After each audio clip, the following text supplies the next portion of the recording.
मैं बताता हूँ क्या करो यार, वीडियो स्टार्ट हो गई। हेलो दोस्तों, वैसे अकेडमी में आपका स्वागत है। मेरा नाम है सागर गुप्ता। आज हम समझने वाले हैं राष्ट्रीय आय के बारे में। राष्ट्रीय आय क्या होती है, नेशनल इनकम क्या होती है, आज इसी टॉपिक के बारे में बात करने वाले हैं। एक और बात, आज आपके लिए मैं एक गुड न्यूज लेकर आया हूँ। गुड न्यूज सुनने के बाद आपको आ जाएगा मजा। ठीक है, गुड न्यूज सुनने के लिए वीडियो को एंड तक जरूर देखें। तो सबसे पहले स्टार्ट करते हैं हमारे टॉपिक नेशनल इनकम के बारे में। तो चलिए स्टार्ट करते हैं।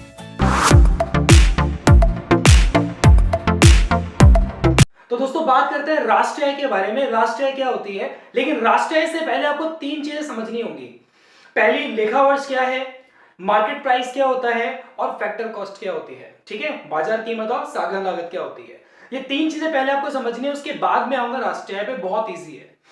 लेखा वर्ष का मतलब 1 अप्रैल से 31 मार्च, ये जो एक साल का टाइम होता है, इस एक साल के टाइम को ही लेखा वर्ष कहा जाता है, फिस्कल ईयर कहा जाता है। ठीक है, यानी कि राष्ट्रीय आय को जब मापा जाता है तो एक साल के ड्यूरेशन में मापा जाता है। ठीक है, राष्ट्रीय आय का हिसाब एक साल में लगाया जाता है। तो वो एक साल कौन सा टाइम है। ठीक है, कई बार बच्चे सोचते हैं जनवरी से दिसंबर, नहीं, 1 अप्रैल से 31 मार्च, ये एक साल का टाइम फिस्कल ईयर कहलाता है। इसी में राष्ट्रीय आय मेजर की जाती है। चलो, लेखा वर्ष तो क्लियर हो गया आपका। अब बात करते हैं मार्केट प्राइस और ये साधन लागत क्या है। ये दोनों काम आएंगे आगे, इसलिए पहले समझा रहा हूं। मार्केट प्राइस का मतलब होता है कि जब किसी वस्तु को बाजार वाली कीमतों पर देखते हैं तो मार्केट प्राइस है, और जब उसी वस्तु को उसकी फैक्ट्री वाली कीमत पर देखते हैं तो फैक्टर कॉस्ट है, यानी कि उसकी साधन लागत। फॉर एग्जांपल, मान लो कि मेरी जो टी शर्ट है, इस टी शर्ट का प्राइस मान लो मार्केट में 400 है। ठीक है, 400 रुपए की टी शर्ट मार्केट में है, लेकिन फैक्ट्री में इसकी कॉस्ट कितनी थी जब ये बनी थी। तो फैक्ट्री में इसकी कॉस्ट मान लेते हैं 250 रुपए है। तो 250 जो इसका प्राइस है वो हो गया फैक्टर कॉस्ट। ठीक है, और मार्केट में आने के बाद जिस प्राइस पर ये सेल हुई वो हो गई इसका मार्केट प्राइस, यानी कि बाजार कीमत। तो ये तीनों चीजें क्लियर हो गई हैं आपको। अब बात करते हैं राष्ट्रीय आय के बारे में। राष्ट्रीय आय क्या होती है। राष्ट्रीय आय से अभिप्राय एक लेखा वर्ष में किसी देश के सामान्य निवासियों द्वारा उत्पादित अंतिम वस्तुओं और सेवाओं के मूल्यों के कुल जोड़ को राष्ट्रीय आय कहते हैं। ठीक है, दोबारा मैं बताता हूं राष्ट्रीय आय क्या है। मैं इस पूरी डेफिनेशन को क्लियर करता हूं। एक लेखा वर्ष में, लेखा वर्ष क्या है मैंने क्लियर कर दिया। ठीक है, एक देश के सामान्य निवासियों द्वारा, सामान्य निवासी यानी कि उस देश की जो जनता है, ठीक है, उनके द्वारा उत्पादित अंतिम पदार्थ और वस्तुएं। ठीक है, अंतिम क्यों वर्ड यूज हो रहा है यहाँ पे, देखो दो प्रकार की वस्तुएं होती है, कि मध्यवर्ती और एक होती है अंतिम। अंतिम वस्तु वो होती है जो मार्केट में बिकने के लिए तैयार है, और मध्यवर्ती वो जो फैक्ट्री में पड़ी हुई है। तो जो फैक्ट्री में पड़ी हुई है उसकी बात नहीं करेंगे, हम बात करेंगे जो मार्केट में बिकने के लिए तैयार है। तो बाजार में, मार्केट में जो बिकने के लिए वस्तु तैयार है, ठीक, कोई भी वस्तु या सेवा, उसकी यहाँ पे बात हो रही है। तो उसका जो मूल्य है, ठीक है, एक देश के निवासियों द्वारा उत्पादित अंतिम वस्तुओं और सेवाओं के मूल्य का कुल जोड़, ठीक है, यही क्या होता है राष्ट्रीय आय, किसी भी देश की इनकम। ये डेफिनेशन के हिसाब से तो मैंने क्लियर कर दिया, इसको मैं मतलब बहुत सिंपल तरीके में बताता हूं। यानी कि एक देश के अंदर जितने भी लोग रहते हैं, ठीक है, वो लोग मेहनत करके जो भी काम करते हैं, उस काम के बदले में जो टोटल इनकम जनरेट होती है, ठीक है, उस सारी इनकम को अगर हम जोड़ दें तो उसी को क्या बोलते हैं, नेशनल इनकम। एक चीज याद रखनी है, नेशनल इनकम में जो हमारे देश के निवासी हैं, अगर वो बाहर से कोई इनकम को जनरेट करते हैं तो वो भी हमारे नेशनल इनकम में ही जोड़ी जाएगी, मतलब उसको भी नेशनल इनकम में इंक्लूड करके बोलते हैं। ठीक है, तो हमारे देश के अंदर कितनी इनकम पैदा हो रही है, कितनी आय पैदा हो रही है, प्लस बाहर से विदेशी कंट्रियों से कितना पैसा हमारे पास आ रहा है, उनको भी जोड़कर, ठीक है, जो टोटल इनकम हमें प्राप्त होती है वो होती है नेशनल इनकम। ठीक है, तो नेशनल इनकम क्या है आपको क्लियर हो गया होगा। ठीक है, अब बात करते हैं जो नेशनल इनकम है, इसके 4 समाहार होते हैं, 4 एग्रीगेट्स होते हैं। ठीक है, वैसे तो ये जो 4 एग्रीगेट्स हैं, राष्ट्रीय आय के 4 समाहार हैं, ये बाद में 8 बन जाते हैं। ठीक है, 4 से ये 8 बन जाते हैं। कैसे बनते हैं मैं बताऊंगा अभी, पहले 4 की बात करते हैं। 4 जो समाहार हैं उनको पहले 2 कैटेगरी में मैं डालूंगा। एक होती है राष्ट्रीय आय और दूसरी होती है घरेलू आय। ठीक है, राष्ट्रीय आय और घरेलू आय। राष्ट्रीय आय के अंदर क्या क्या आता है, राष्ट्रीय आय के अंदर आता है सकल राष्ट्रीय उत्पाद और शुद्ध राष्ट्रीय उत्पाद। ठीक है, राष्ट्रीय आय के अंदर आ गया सकल राष्ट्रीय उत्पाद और शुद्ध राष्ट्रीय उत्पाद। और दूसरा आता है घरेलू उत्पाद, इसके अंदर भी 2 होते हैं। ठीक है, सकल घरेलू उत्पाद और शुद्ध घरेलू उत्पाद। ठीक है, बस ये सकल और शुद्ध। ठीक है, वैसे इनके बारे में मैं डिटेल में आपको कॉन्सेप्ट दूंगा, बट फिलहाल अभी समझिए कि 4 समाहार होते हैं, एक राष्ट्रीय आय वाले होते हैं और एक घरेलू आय वाले।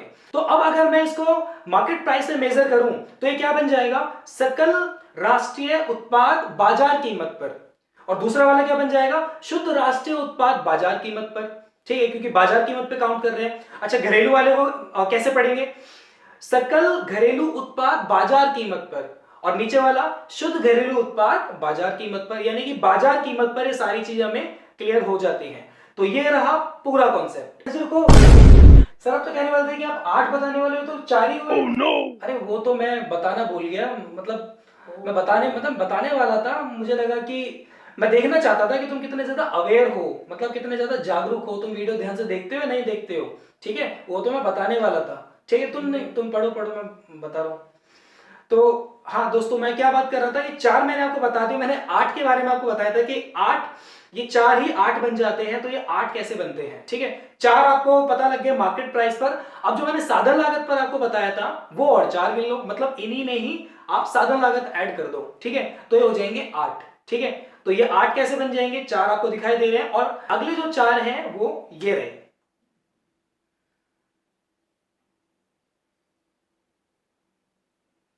जल्दी लगा, देख रहे हैं सब।